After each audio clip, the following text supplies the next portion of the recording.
दी घाटाई दे बलबा JCB से कोड़ दी जवानी रचऊ।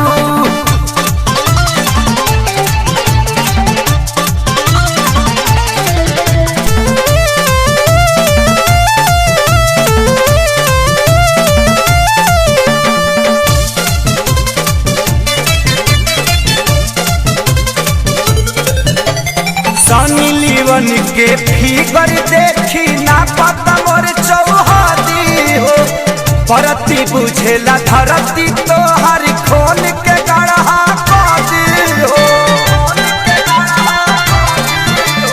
सनी लीवन के फिगर देखी ना पता मोर चौहदी हो परती बुझेला धरती तो हर खोल के गढ़ा कदी हो। सैया डूब चालू काटा मशीन कर बढ़ जाता बड़ी परेशानी रचबू लाके कई दी घाटाई दे बलबा जेसीबी से कोड़ दी जवानी रचबू लाके कई दी घाटाई दे बलबा जेसीबी से कोड़ दी जवानी रचबू।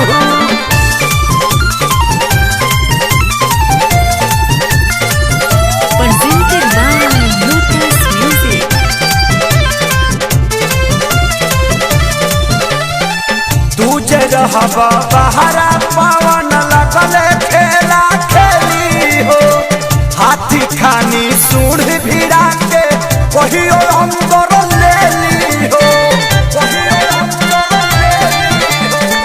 तू जे रहबा बहरा पवन लगले खेला खेली हो हाथी खानी सूढ़ भिड़ा के कहियो अंदर ले ली हो। सुन सुन संतारी का घर घुमाई हंडिल खेसारी तोहरे खानी रचबू लागे कई दी घाटाई दे बलबा जेसीबी से कोड़ दी जवानी रचबू लागे कई दी घाटाई दे बलबा जेसीबी से कोड़ दी जवानी रचबू।